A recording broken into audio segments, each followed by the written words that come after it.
potassium aluminum sulfate. What we would do here is we look at the Ka for aluminum, which is about 10 to the minus 5. We compare that with Kb for sulfate. For sulfate, we have to determine the Kb though. What would the Kb? This one be. Well, the Kb is going to be the Kw divided by the Ka for which acid? Well, it's going to be the conjugate acid, which will be HSO4 minus.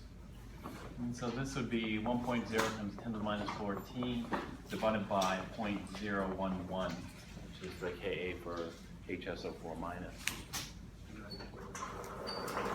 What does that come out to? 9.09 times 10 to the negative 13. So this is about 10 to the negative 13, maybe 10 to the negative 12. And so it looks like Ka is much bigger, doesn't it? So Ka is bigger, and therefore acidic. Yeah, pH should be less than 7. But let's say we wanted to figure out what the pH is. How would we do that? Interesting. Yeah, if you wanted to determine it quantitatively rather than qualitatively, how would you do that?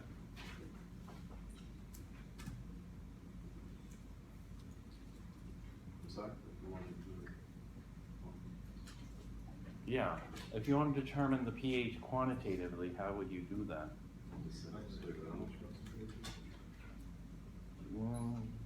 You have to be more specific then. Make an ice table?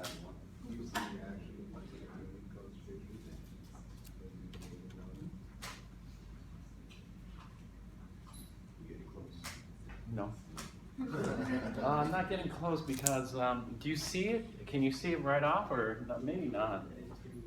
The two atoms.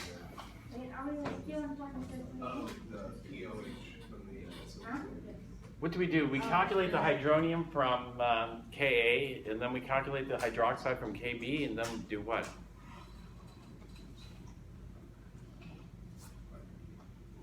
Maybe you don't see this. And then you take the log of the hydronium and the hydroxide? No, we don't do that. How come? Because it's like I didn't finish the amphoteric. What was the problem with the amphoteric? Ammonium nitrate. Ammonium nitrate is not. Acetate. Ammonium acetate's not amphoteric. Ammonium is an acid, acetate's a base, so we run into the exact same problem with ammonium acetate as we would here.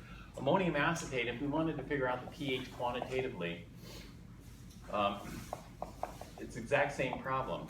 This one, and sodium, hydrogen, what's the amphoteric we're looking at? Dihydrogen phosphate?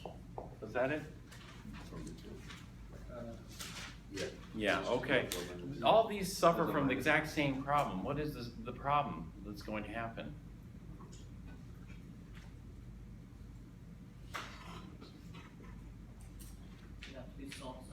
They have to be solved. All three of them have to be solved simultaneously. Why?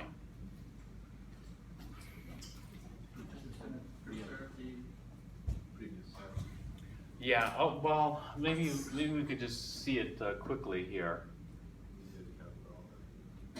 Which one of these should we do? Maybe ammonium acetate, since that's more common. But they're all the same. We did this one, but maybe that one's a little different. We could do ammonium acetate. Should we do ammonium acetate? All of these are going to have a Ka and a Kb that aren't redundant, that are going to be unique. And ammonium acetate is very easy to see that, ammonium is an acid, and it's going to have a Ka. What's the Ka for ammonium? It's like on the order of 10 to the 10. So the Ka for ammonium is equal to Kw over the Kb for what?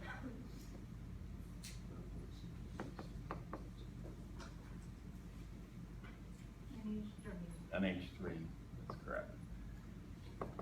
So it's 1.0 times 10 to the minus 14 divided by 1.8 times 10 to the minus 5 gives us what?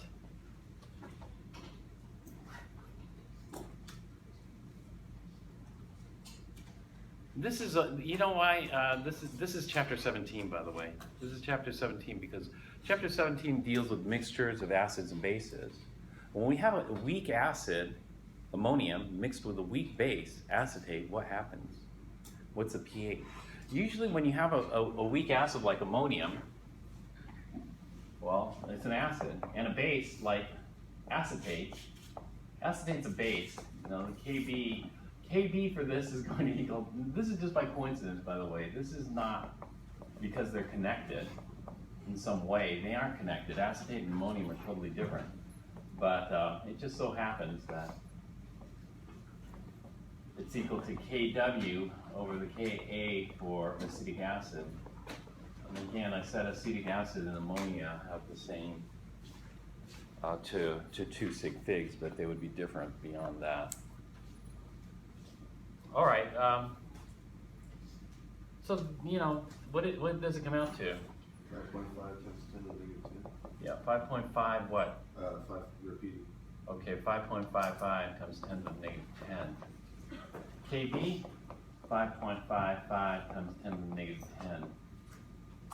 And so both of these are, what would you say, significant? Yeah, both of them are going to be significant in the equilibria. Well, we got the same K, right? So which one should we do first? Ka or Kb? Doesn't matter, does it? So let's just do Ka first, see what happens. So you do Ka first. So ammonium hydrolyzes water. Ka is always ammonium plus, or acid plus water, yields hydronium plus, in this case, ammonia. Right?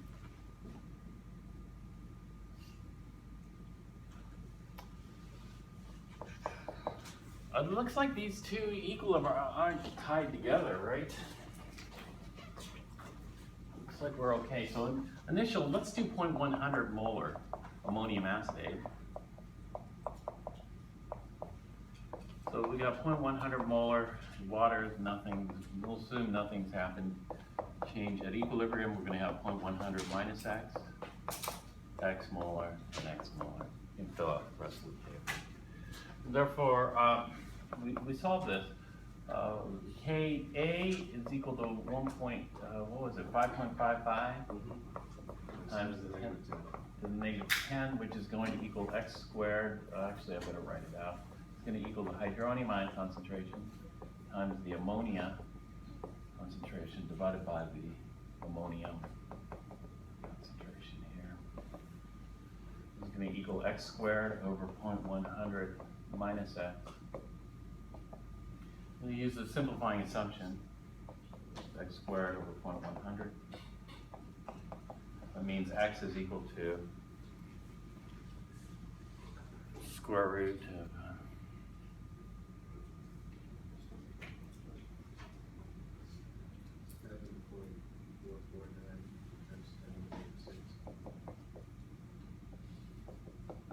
10 to the negative 6.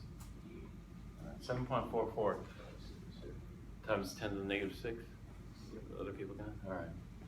So was the simplifying assumption okay? Yeah, SA is okay. That's going to be way less than 5%. Yeah. So we're going to have 0.100 minus 0.1234574, 5 zeros and 744.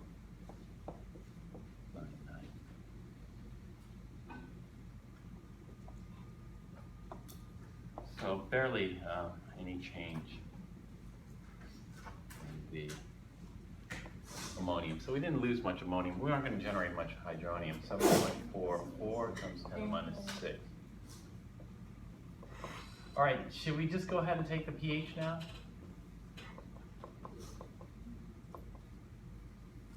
negative log of the hydronium? No, because then we'd be ignoring the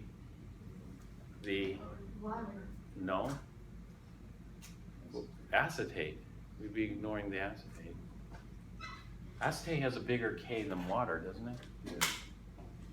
Yeah, much bigger K, 4 orders of magnitude bigger, 10,000 times bigger, right? Okay, so that was Ka. Let's do the Kb for acetate. C2H3O2 minus. Kb is base plus water. It's, in other words, base hydrolysis. You're going to form acetic acid plus hydroxide. And so initial is going to be 0.100 molar. Water is nothing, 0, 0. Change, equilibrium. In fact, do you see the numbers are going to be pretty much the same, right? Because these two equilibria, when you look at it, they're not connected. It looks like they're not connected, so we can solve them independently of one another, right? And so at equilibrium, I'm going to get 0.0999256. Is it because they're related? No, it's not that they're related. It just so happens that K was the same numerical value, and I started with the same concentration. And this is going to be 7.44 times 10 to the minus 6.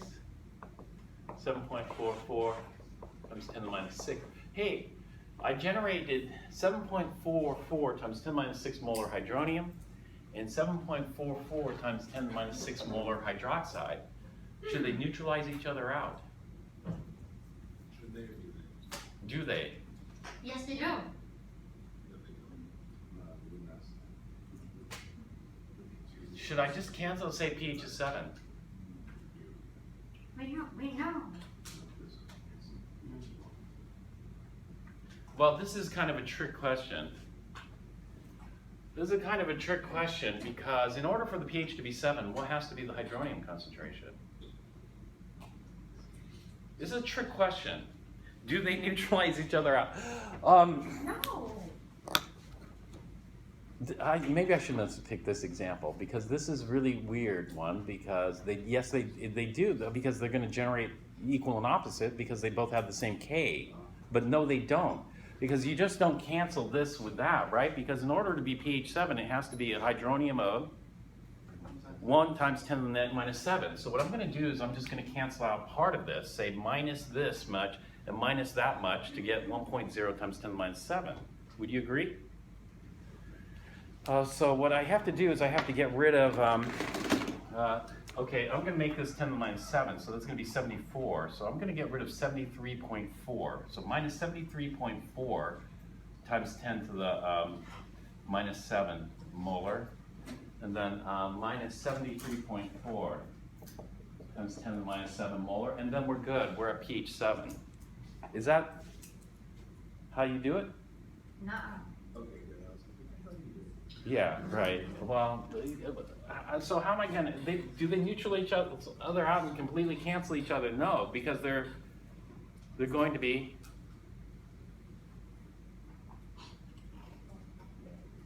what? Actually, what we have to do is, these aren't completely independent of each other. And this is something I saw right away. They're connected. What are they connected by? Water. They're connected by Kw. And so I need another step here. What I'm going to do is I'm going to do this. I'm going to do Kw. So it's going to be H2O liquid plus H2O liquid gives us hydronium and hydroxide. Here is where I can connect them together. So the hydroxide I'm going to carry down to step 3 here. And the hydronium I'll carry down to step 3 here. And so what I'm going to end up with is initial 7.44 times 10 to the minus 6 molar. 7.44 times 10 to the minus 6 molar. Right? And then, you know what? I like to reset. Or if you don't like to reset, then it's going to shift left. So you can do minus x, and then you'll have 2 binomials. But what I'm going to do is I'm just going to go ahead and reset this. This one turns out to be very easy to reset because it's stoichiometric. So I go back down to 0, which I know at equilibrium I'm going to get 1.0 times 10 minus 7 molar. 1.0 times 10 minus 7 molar. Hey, isn't that what I just said earlier? Yeah. Yeah, and didn't it just work out perfectly? Did it work out perfectly? No, because there's a big problem here. What's the big problem? Yes, write that number behind them. What is the big problem here? Well, anyway, this is going to be plus x, here I plus x squared is going to equal 1.0 times 10 minus 14, square root. That looks okay. I double check these, they look okay, right? Or do they? What's the problem here? You can't do it in steps. You have to have 3 equations and then solve it all at the same time. Yeah, why? Why can't I do it this way? Because you have the hydroxide from the other two from this amount of gas. So you have to count for it. I did, didn't I? Only set it. I don't have to reset it. I could just do minus x here. If I did minus x, you know what I would have gotten? I gotten x is equal to whatever I had earlier, 73.4 times 10 minus 7.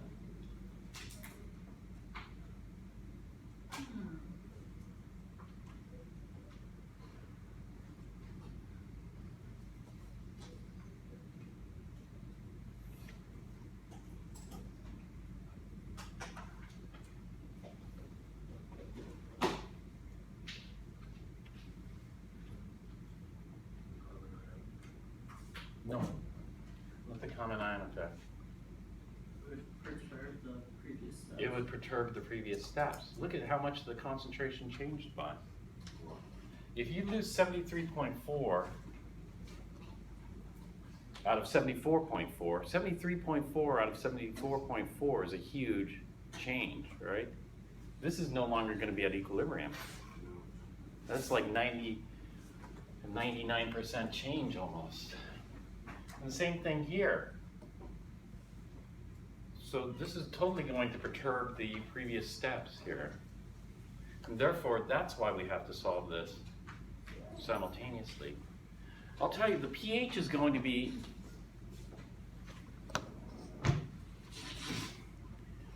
the problem is this. Our pH meters, they keep track of the fluctuations in temperature. So for example, this is why this might be tricky, is because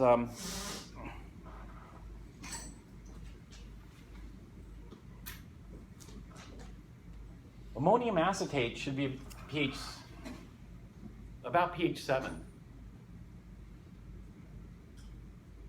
using pH meter. But well,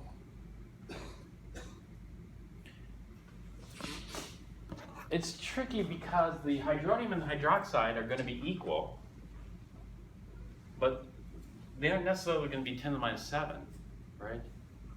They're going to be at a different concentration, one that satisfies all 3 equilibria simultaneously.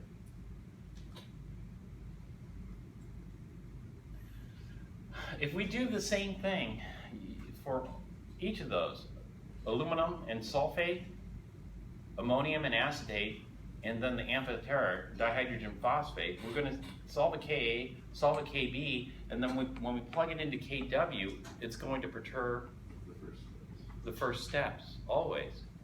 And therefore, these have to be solved simultaneously. Okay, what's the concentration of hydronium in the first step? And what's the concentration in the second step?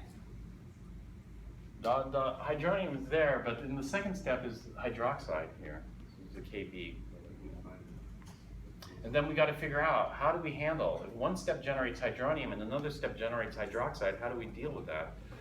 you know, in chapter 16, we didn't have this problem. In chapter 16, we were always looking for the hydronium ion producers. If you have an acid solution, you just look for the hydronium ion producers. If you have a base solution, you look for hydroxide ion producers. But in chapter 17, we're going to be dealing with acid-base mixtures. And so this is what we come up with. What's that? I was just wondering how you combine them all together. Okay. What we deal with is this. Do you see? These are a certain type of mixture.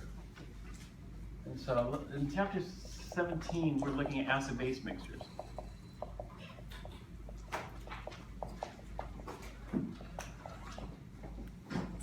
Oh, actually, there's one other thing I wanted to talk about chapter 16. Did we do a polyprotic base? No. One that lost more than one.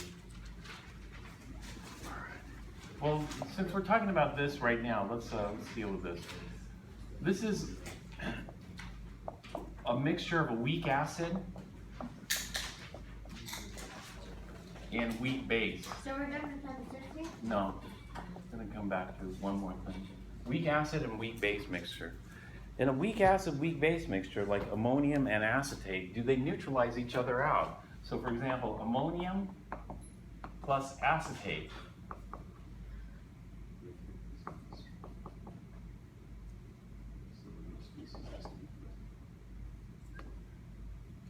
Ammonium plus acetate. Ammonium's an acid, so yield ammonia and acetic acid.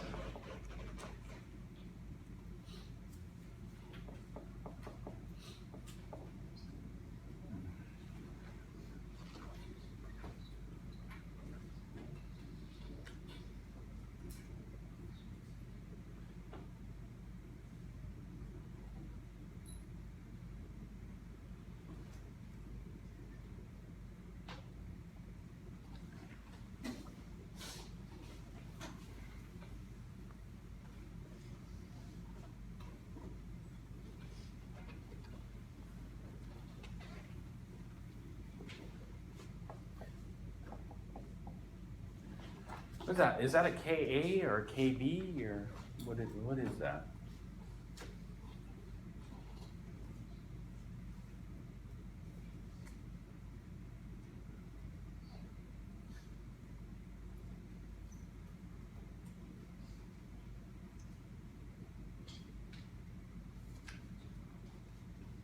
Now, for weak acid, weak base, this is what we're going to do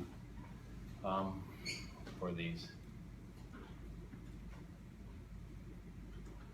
We can figure out what this is by adding up other equations we know. Can we add up a Ka and a Kb to figure out what this is? Chapter 15 type technique.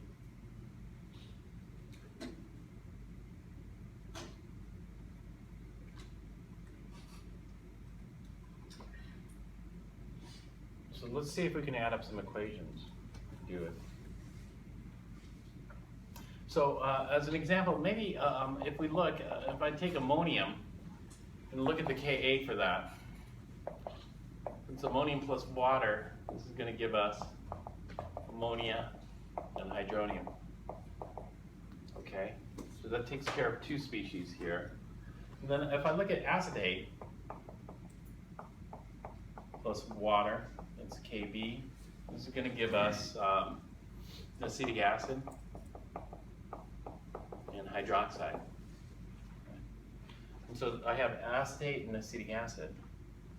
And then I got to get rid of hydronium and hydroxide. How can I do that? Water.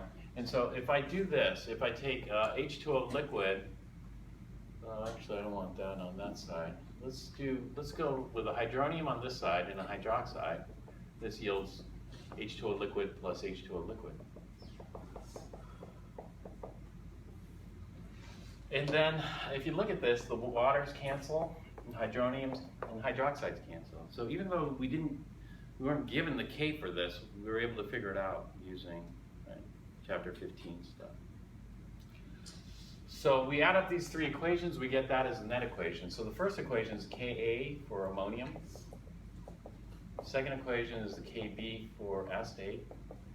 And the third equation is 1 over Kw.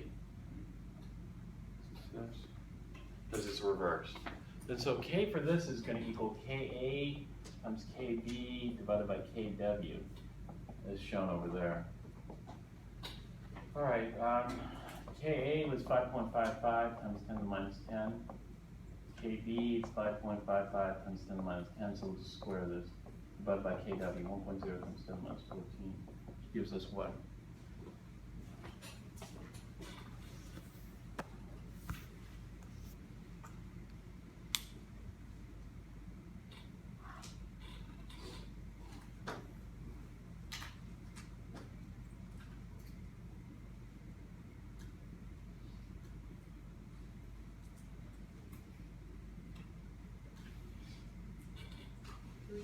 3.08 times 10 to the negative 5.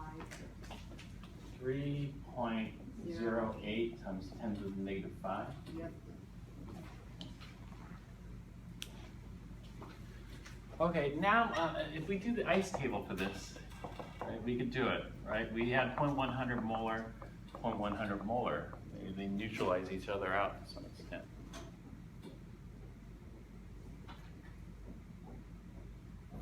And then 0 molar and 0 molar. Well, we'll go ahead and finish this. Minus X molar, plus X molar, plus X molar. So 0.100 minus X, 0.100 minus X, X molar, X molar. So this is going to equal the ammonia concentration times the acetic acid concentration divided by the ammonium concentration times the acetate concentration. X squared over 0.100 minus X. Ooh, this comes out squared too. We don't have to do the simplifying assumption because the math is easy enough. Just take the square root of both sides. Wow. Yeah, and so if we take the square root of this and the square root of this, and we should be able to solve for X without much difficulty.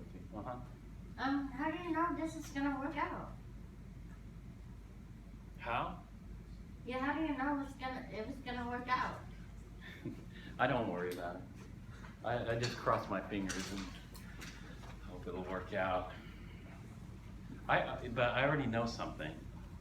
That I don't expect you to know if it's going to work out or not, but it's not. I'm wasting my time right now. That's what I'm doing. It's true. I'm wasting time because I already know it's going to fail. But do you see it's going to fail? I don't see it. That's why I'm going through it, to show you where it's going to fail. All right? Okay.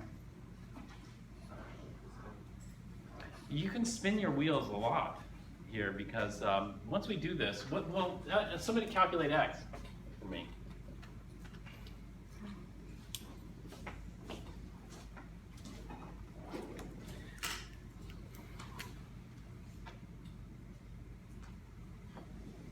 So in other words, ammonium acetate is like asking you to do an acid-base neutralization. I'm asking you to take the acid ammonium and neutralize the base acetate. It's just an acid-base mixture, right? And so here we took our acid ammonium, our base is acetate. We're going to find out. Does somebody have X? With the simplifying assumption? No, you don't need it. Well, or either with without the simplifying assumptions, it's not that. Or with simplifying assumptions should work here anyway. Yeah. And so what does X come out to? 5.5, 50. Yeah, 5.50 to the fourth, to the 10 to the negative fourth. 10 to the negative 4th? 0.5% Yeah. change? Okay. If you use a simplifying assumption, it's only 0.5%, so it's okay. All right, so this is going to come out to 0.100 minus 0.0005550, right? 0.09945. 945.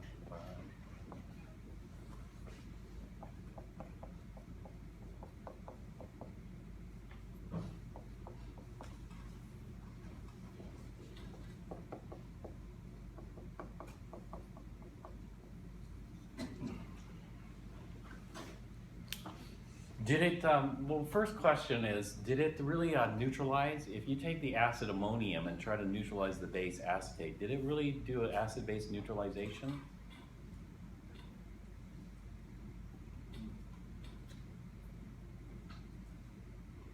No. No, in fact, most of it didn't even react, right? Only 0.5% reacted. And so, when we have a weak acid and a weak base, weak acids and weak bases coexist in solution. They don't attack each other and neutralize each other out.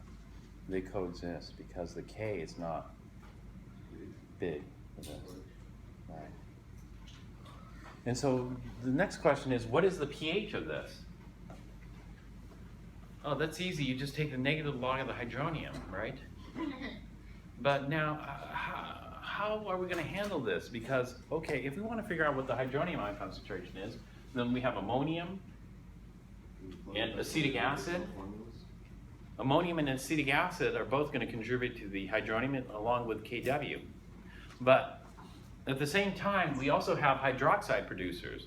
The hydroxide producers will be acetate and ammonia. And so how do I deal with this? Now I got four additional ice tables plus water I have to deal with. But it turns out that 2 of the 4 are redundant because, you know, these are conjugates of each other, so they're tied together. And so in other words, you know what? I'm back to exactly where I was before with the Ka for ammonium, the Kb for acetate, and Kw.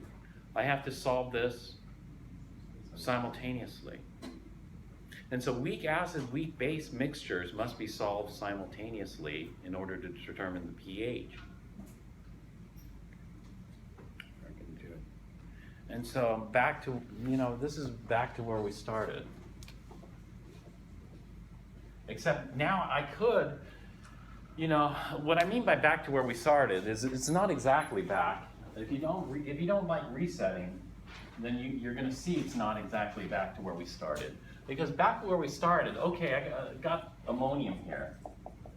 All right, that has the highest concentration. Even though acetic acid has a bigger K value, this concentration is very low. And so I'm looking at ammonium, which is the most significant. And so ammonium plus water, H2O liquid, this gives us NH3 plus hydronium. Okay, initial 0.09945 molar, blank 5.50 times 10 to the minus 4 molar, and 0 molar. So we assume nothing's happened, right? Do you see, can you see this? This is back to where we started because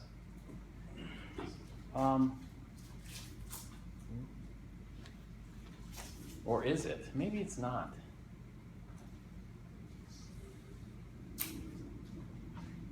No, it's not actually exactly where we started. It's different.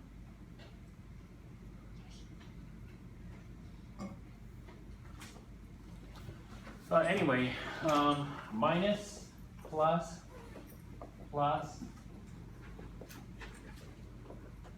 etc.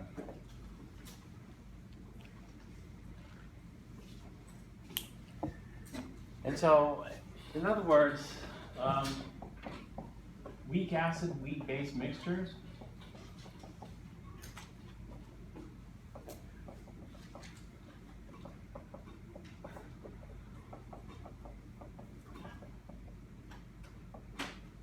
only partially react.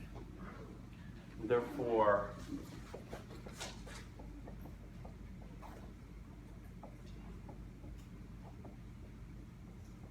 require simultaneous.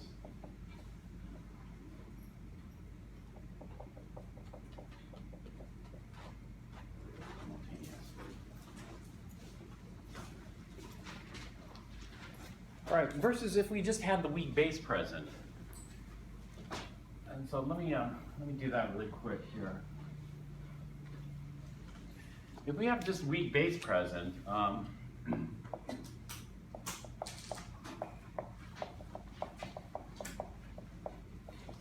let's do sodium phosphate, 100 molar. You know, sodium ions are neutral.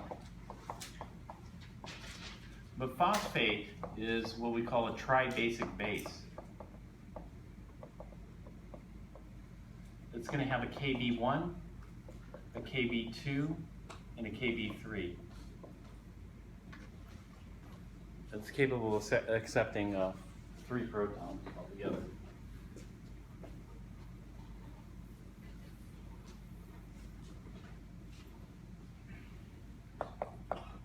And so the first step is this phosphate in water. Phosphate in water, this is going to generate hydrogen phosphate plus hydroxide. It's a base, so use that. Kb1 for this is equal to Kw divided by what? The Ka for what acid? It's conjugate. It's a conjugate acid of phosphate. HPO4 2 minus. All right, and so we do the ice for this. This would be step 1. Then step 2, if I want to figure out all the species, would be you would take HPO4 2 minus. HPO4 2 minus can hydrolyze water. Yeah, to form H2PO4 minus plus hydroxide. This would be Kb2, which is equal to Kw over Ka for H2PO4 minus. Excuse me, why does it have to be the conjugated? It's amphoteric. It also has a Ka. It also has a Ka, but we're looking at this acting as the base. If this acts as a base, then it's a conjugate acid of that, H2PO4 minus. It's amphoteric, but we wouldn't consider this acting as an acid. Why? Because it doesn't donate a proton. It does donate a proton, but we wouldn't consider it. We wouldn't consider the Ka for this. Why? Huh? Based on this reaction. Okay, Accepting a proton. the simple rule is if you don't understand why, then just remember, if you have a base, then you're only looking for KBs. KBs and KW. Never Ka. Why? You're only talking about base. Okay, remember that, but there's a reason why. It's redundant. It's redundant. Because if I did the K for this, it's exactly the same as step 1, the equilibrium. If I do step 3, it's going to be just the dihydrogen phosphate. It's going to yield phosphoric acid. That's hydroxide. So we have 3 hydroxide producing steps from this. This was tribasic base. Kb3 is going to be Kw over Ka for phosphoric acid. And then the 4th step would be Kw. You know, Kw would also produce. Kw is interesting because Kw is Ka and Kb in the same equation. It's Kw.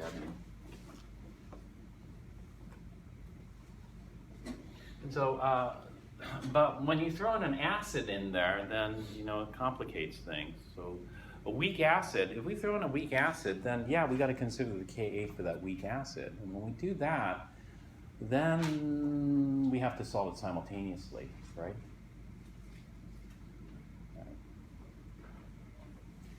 Except for one special case. When the weak acid and weak base present in the mixture are conjugates of each other. There are two special exceptions. And so, so weak acid, weak base.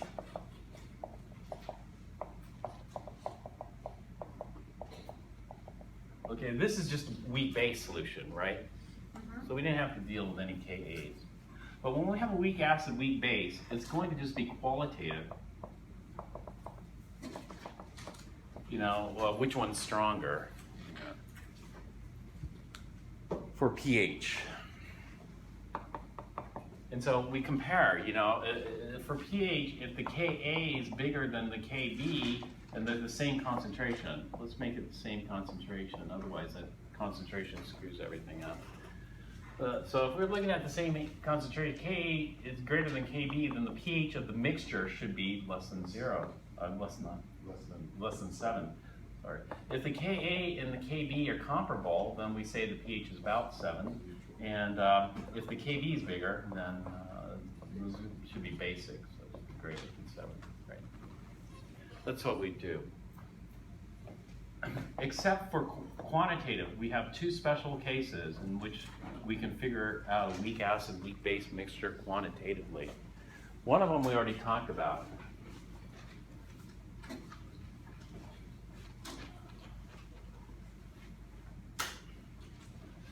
And so the two special exceptions would be when we're dealing with an amphoteric. That is, the acid and the base are the same thing.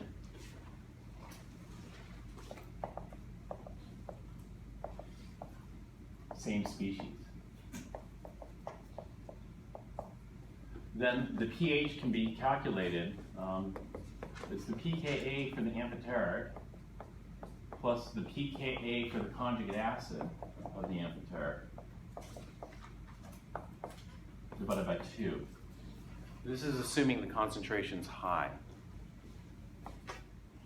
Concentration must be significant.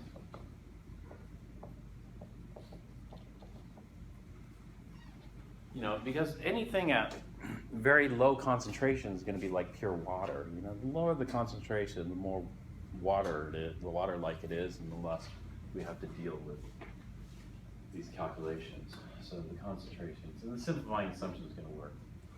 And so that's when we're dealing with an amphoteric. Okay, the next scenario of weak acid and weak base is when the acid and base are conjugate pairs. They both have to be weak. Or conjugate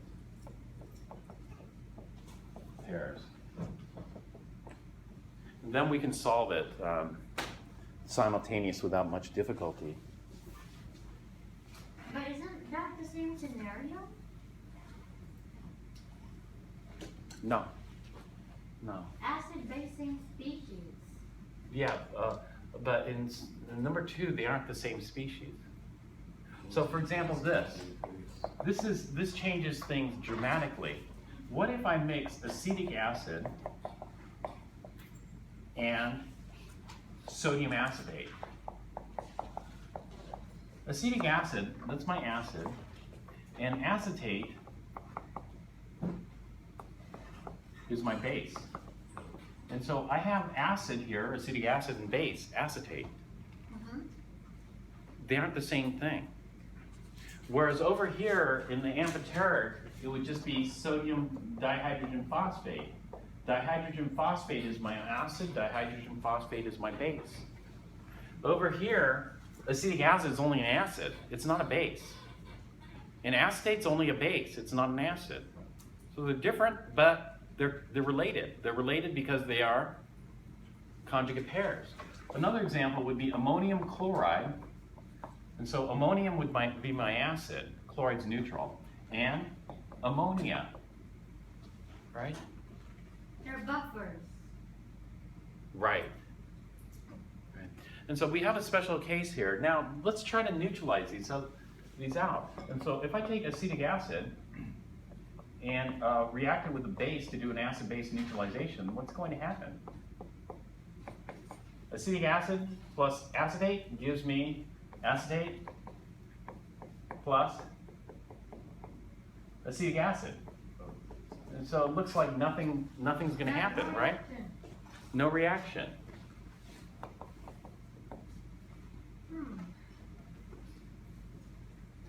So does that mean the pH is gonna be 7? We could do this qualitatively. If we do this qualitatively, Ka for this is 10 to the minus 5, Kb for this is 10 to the minus 10. And so that we see Ka is bigger than Kb, so the pH should be less than 7. Over here, ammonium, the Ka for this is 10 to the minus 10, the Kb for this is 10 to the minus 5. And therefore the pH should be greater than 7. It should be basic. And so they don't neutralize each other out. They don't form a salt and water type deal. What do they do? Well, we want to figure out what the pH is if I mix these two together.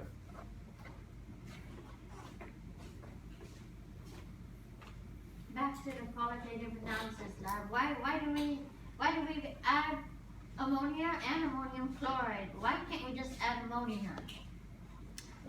We don't want the pH to get too high. But it's called a buffer. These are called buffer solutions. But these are special buffer. All weak acid, weak bases mixtures are buffer solutions. Let me write this over here.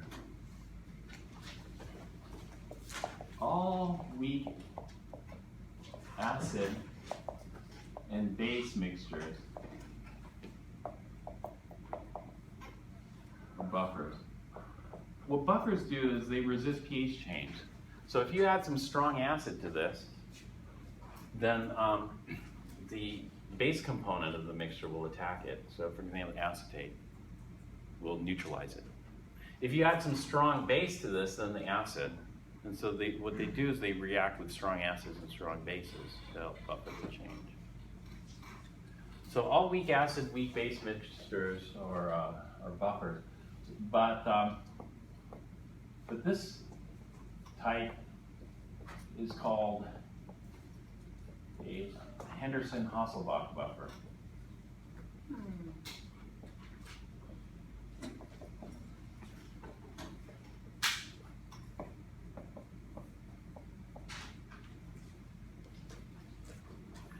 And the pH for this can be solved pretty easily.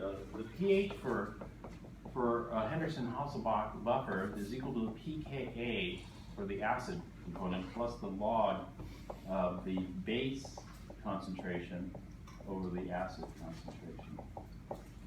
This is the Henderson-Hasselbalch equation.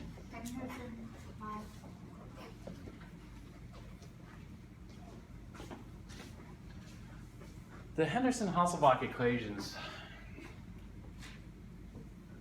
pretty easy to derive, so let's just do that.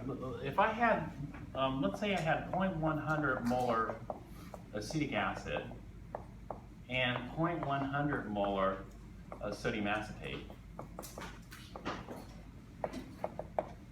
then I would look, this is a weak acid, weak base mixture. They're conjugates of each other, therefore this is a Henderson-Hasselbalch buffer.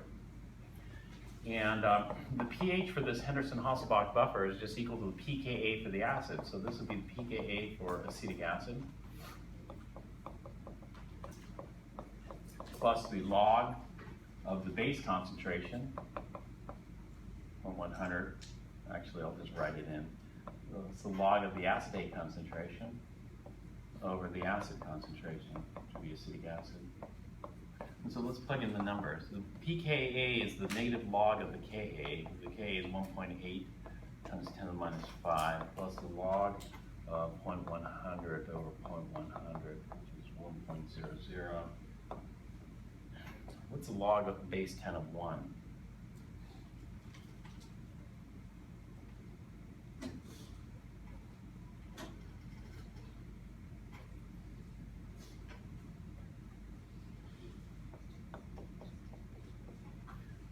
.743. That is it. Log 1 is 0. Yeah. 4.743. This is negative log of 1.8 times 10 minus 5. 744? Yes, 4.7 kilograms. Okay, thank you. So that's easy, right? This is an example of an engineering style equation. But this one's easy to derive. The one for amphoterics is a pain to derive, therefore we aren't going to derive it. But the Henderson-Hasselbalch equation is easy to derive. It's easy to derive. The Henderson-Hasselbalch comes in two forms.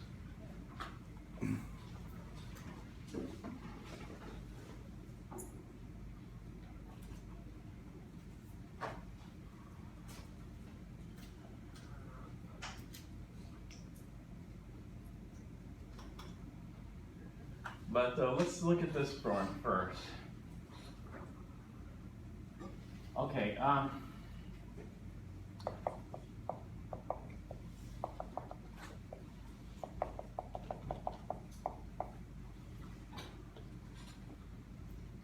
Okay, we have an acid, and so we can use Ka to derive this equation. The pH is equal to the pKa plus the log of the base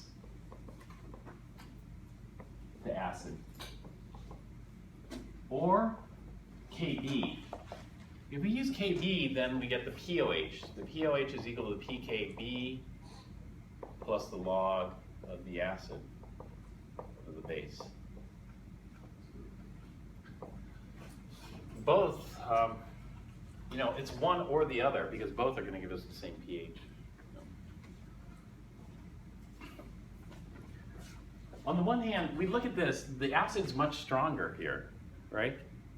And so it makes sense to use the Ka equation because the acid's much stronger. And so let's go ahead and do that. Well, actually, I'm going to just derive it for a generic acid. And so if I have a generic acid, I call it HA. A just stands for some generic anion. And we do the Ka equation for this. We get hydronium plus A minus. This is Ka here.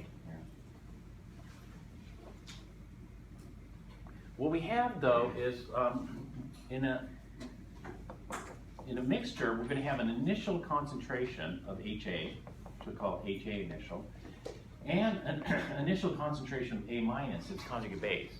And so I have an acid and its conjugate base present in the mixture. This is called a common ion type problem, right? Common ion, because I'm starting off with this. We talked about common ion before. And so the change here is going to be minus X molar, plus X molar, plus X molar.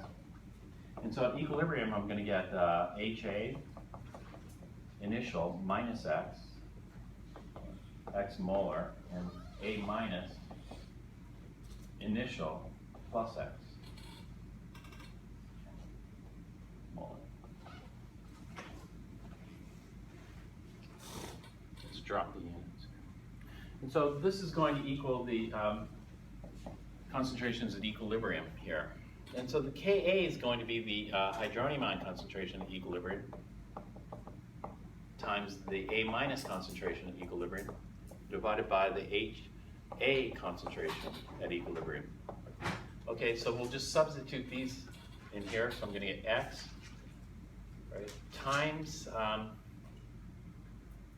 the A minus initial plus X divided by the HA initial minus X.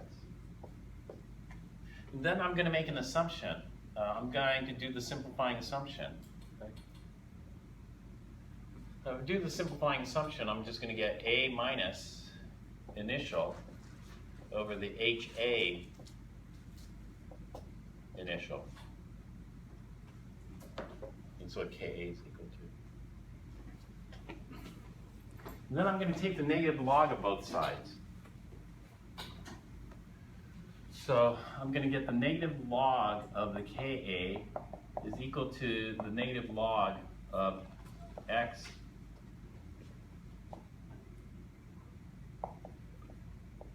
A minus initial, HA initial. And I'm going to separate that out. And so this is going to be the negative log of X plus the negative log of the A minus over HA, initial.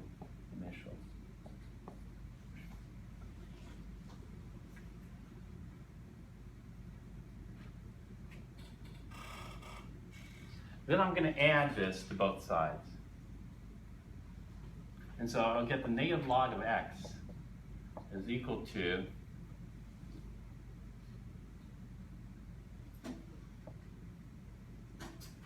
the negative log of the Ka plus the log of the A minus initial over the HA initial. And then I'm going to ask, what is x? X is the hydronium from the acid. We're going to make an assumption. We're going to assume that Kw will be a negligible contributor to this. So we assume that the hydronium from Kw is negligible.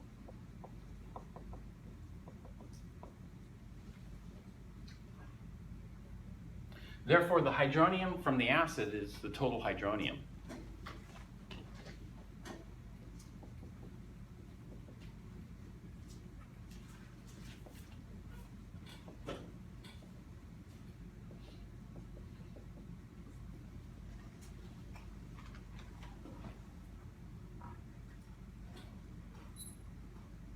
But what about the base, A minus?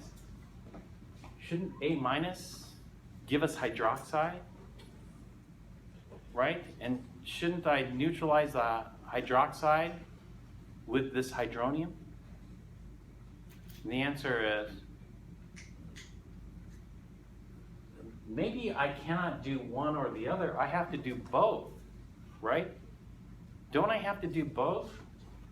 Because HA is going to produce this hydronium, and A minus will produce hydroxide, and then I have to kind of cancel those out, don't I? Yes? Or no? Yeah, must be solved simultaneously.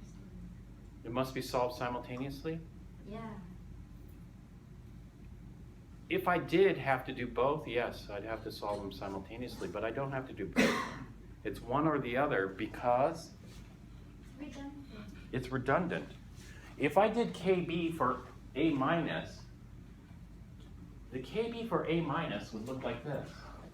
A minus plus H2O liquid gives us HA plus hydroxide. And so if I look at the Kb equation describes the equilibrium between A minus and HA in terms of POH. The Ka equation describes the equilibrium between HA and A minus in terms of pH. And so it'd be exactly the same equilibrium, I'm just solving it twice. Do you see that? And so the reason why I don't have to worry about Kb here is because it's redundant. It's the same thing. All right, and therefore, the hydronium from acid is the total hydronium in the mix.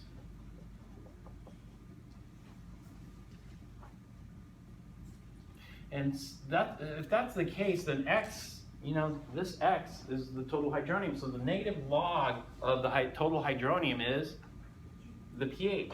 And so this is the Henderson-Hasselbalch equation. The pH is equal to, the negative log of Ka is the pKa, plus the log of, and then we'll just simplify this, base over acid. And these have to be conjugates. Conjugate pairs. If they aren't conjugate pairs, it doesn't work. Like, I can't put in acetic acid for my acid and then ammonia for the base. There, you know, if I had acetic acid and ammonia, I have to solve Ka and Kb simultaneously with Kw. Okay, this is just special because they're conjugates, and since they're conjugates, Ka and Kb are redundant. This is why I can solve for one or the other, it doesn't matter. If I did the KB, then I just have this equation, this ice table, and the equation I would get is just the POH is equal to the PKB plus the log of the acid over base. You get the same thing and then end up with the same pH overall.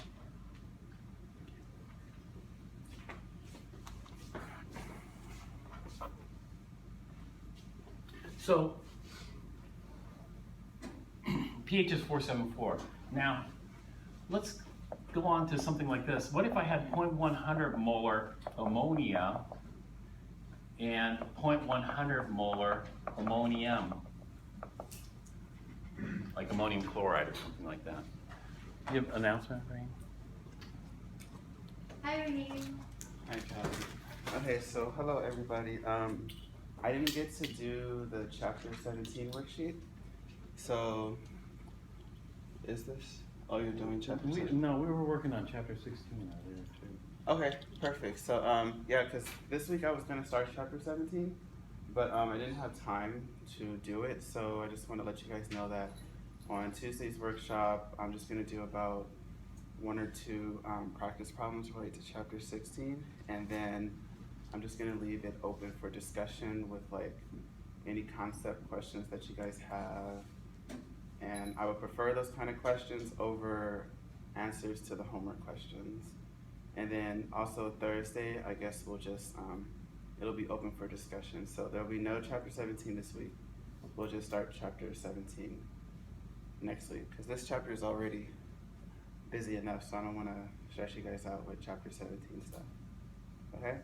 Any questions? Renee, Yes? why don't you prefer answers to the homework problems? Because someone doesn't have trouble with homework too. Because I figure if you understand the concepts that then you can get through the homework problems.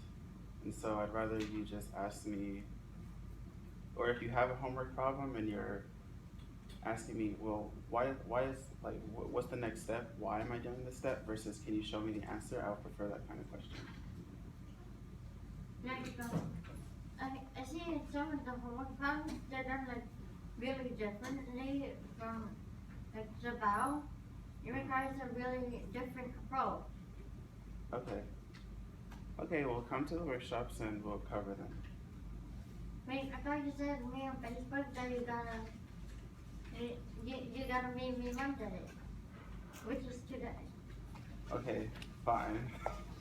I did say that on Facebook, but I didn't think you would hold it against me. Okay, so, I don't know, I have to check when you're available. When are you in this class? Okay, just meet me in Mesa, okay? I'll be in Mesa. I don't want to take up any time. At 11, I'm available right after this class. Sure, I'll be in Mesa. Okay. Alright, see you guys later. Oh, but it's, Okay, thanks. but it's just me. I'm not a member of Mesa though. Oh, you're not? No. Okay, I'll just meet you outside Okay. at 11. Sounds good. Okay. Also, ask Dr. Shabbat, maybe you have the answer. Yeah, if you have a homework question, you can ask me too. Yes. Okay. Number What? 32. Number 33. That's the beginning of class. Yeah, we'll do that. Okay, let's finish this up. How much time do we have? 10 minutes? No.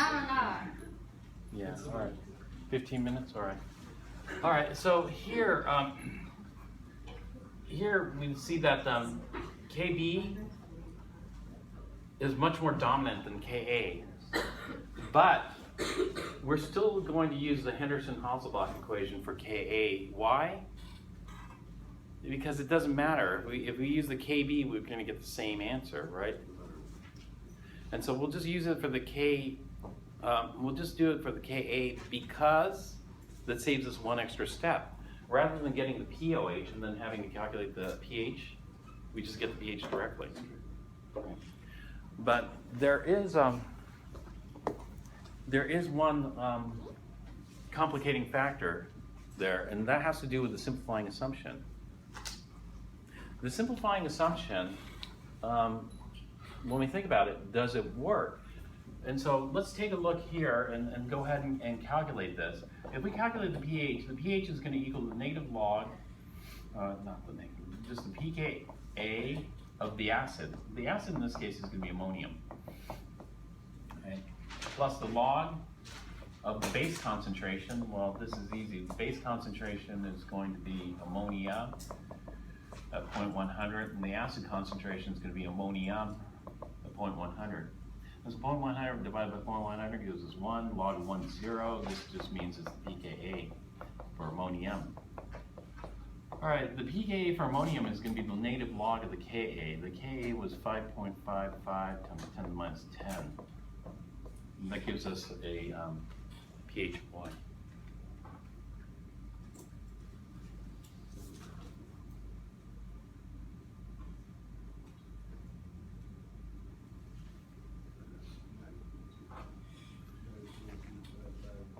.255? Yeah. Okay, thanks. Okay, now the trick comes here. What is the hydronium ion concentration?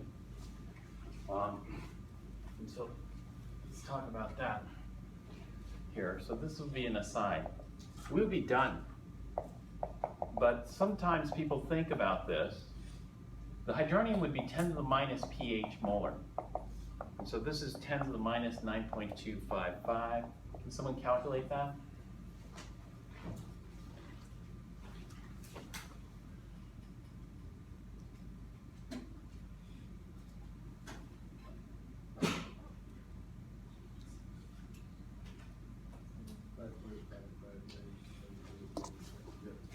Okay, 5.55 times 10 to the negative 10 molar.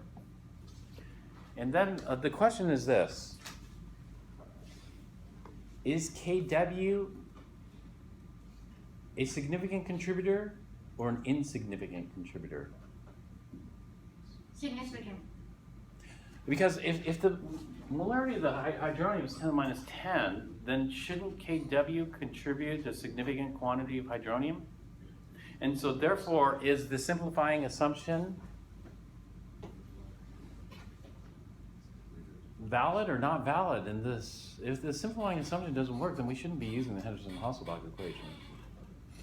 This is an advanced topic, so you could ignore this if you just want to get through it, not make a mistake.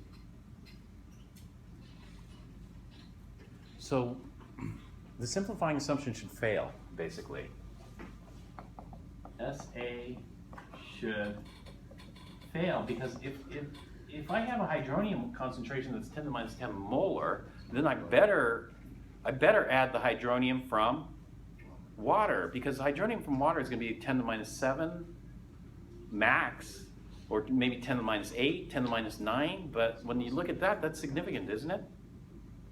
So SA should fail. Hydronium from water. And did Henderson-Hasselbalch factor in Kw? No, completely ignored Kw, right? Should factor in hydronium from water should be significant.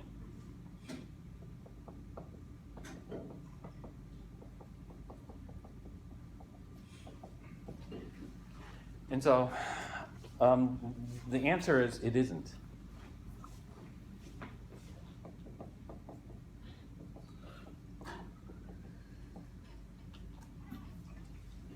The reason is because this is basic. In basic solutions, we look not for the hydronium ion contributor, we look for hydroxide. And so in basic solutions, this is the only drawback from using Ka for everything. We should have used Kb. And the hydroxide concentration in this is significant. We should have asked not, is the hydronium from water a significant contributor, but we should have asked, is hydroxide from water a significant contributor? Base solutions, we look for the hydroxide producers. And when we do that, then the hydroxide concentration is more like 10 to the minus 4. If you have a hydroxide ion concentration of 10 to the minus 4, will Kw contribute significantly to that? No, totally insignificant. And so this is the only drawback to using Ka for everything, is that, you know, some people might get mixed up with the simplifying assumption being valid or not. the simplifying assumption is still valid. It isn't. This is basic.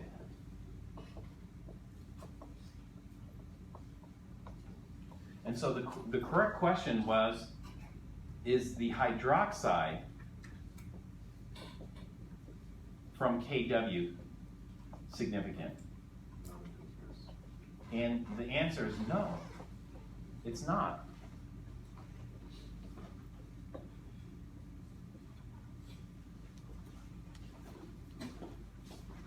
All right, with that said, now we're just going to use Ka, that is this form of Henderson-Hasselbalch for all our buffer calculations.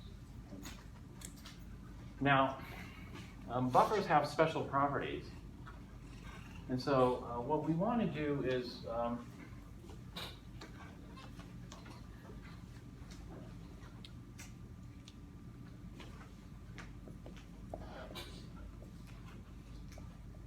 take a look at buffers in general.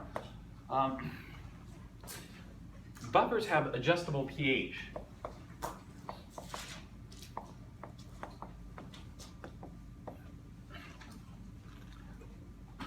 The pH range for buffer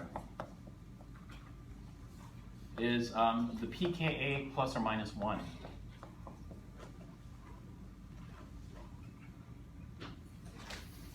The reason is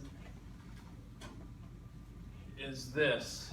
If the pH is equal to the pKa plus 1, then 1 means that we have a log of base to acid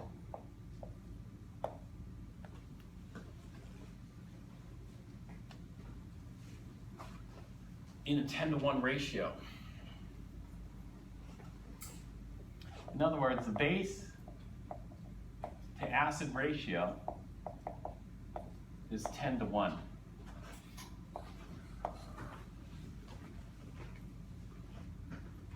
If we go greater than 1, then it's going to be greater. Let's say if it's plus 2, it'd be 1,000. Or not 1,000, 100-to-1. If it's equal to the pKa, then we have a 1-to-1. If it's equal to the pKa minus 1, then we have a 1-to-10 ratio.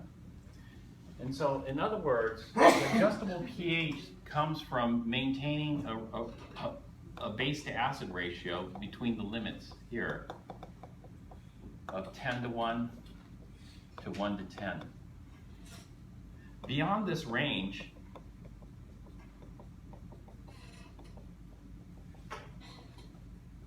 then what happens is it becomes biased.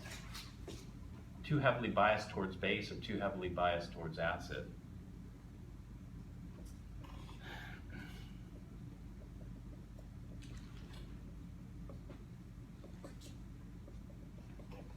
Too heavy, I would just say, in base or acid.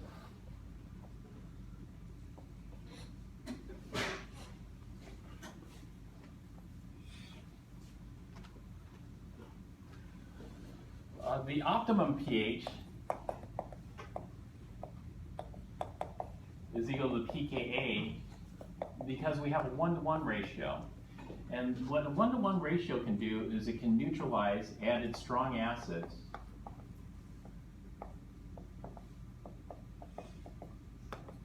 both added strong acids and bases with equal capacity.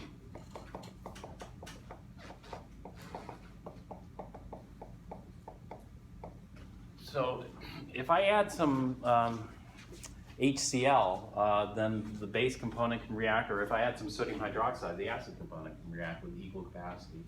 Whereas, versus something like this, if I had it to 10,000, actually that would be hard. Let's say a 1 to 0.0001 ratio. So this would be a 10,000 to 1 ratio, right? If I had something like this, then do you see here the base has high capacity, but the acid component has very low capacity. Well, what does all this mean? It means that the capacity tells you how much added acid or added base I can add to this. And what happens with buffers is it resists the pH change. And so let me show you what would occur. So an example would be this. Let's take our 0.100 molar acetic acid and 0.100 molar acetate. It's a 1-to-1. And so the pH is equal to pKa, which is 4.744. All right, now this pH is resistant to added acids. So for example, if I add 1 drop of 6 molar HCl to 100 milliliters of this buffer, what would the new pH be? And so what happens is the HCl will attack the base component here. And it'll be neutralized by that. So we could do a quick calculation for that. And so when we're dealing with strong acids and strong bases and bases react to completion.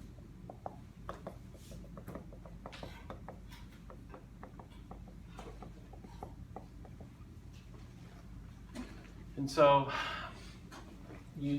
what we do is, this is the strategy.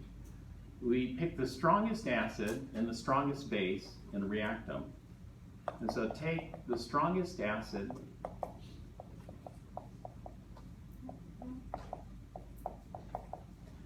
and base and we'll react. And so the strongest acid present is going to be HCl. The strongest base present is going to be acetate. Because the reaction I'm going to have is the HCl and the acetate react with each other to form acetic acid and chloride ion.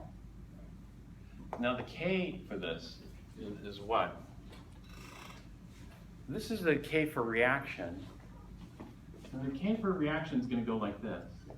The K for the reaction is going to be very, very large. Why very, very large? All right. Where this comes from is this. If I take HCl and water, HCl and water has a K that is Large. Very large. very large. The K is very large. This is Ka, right? Yeah. How strong of a base is water? Not very strong. And so with water, K is very large. But if I have a weak base like acetate, acetate is a much stronger base than water. If acetate's a much stronger base than water, then the K for this has got to be bigger. And so that's why I say K for this is very, very large. Tell me when I get a K that's very, very, very large. Too strong. It's when I react HCl, not with a weak base, but a strong base, Like amide. like amide or sodium hydroxide. Let's just do hydroxide.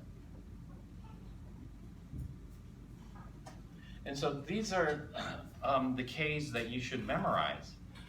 You know, when you take an acid and water, that's Ka. An acid plus weak base, that's K very, very large. An acid plus a strong acid plus a strong base, very, very, very large.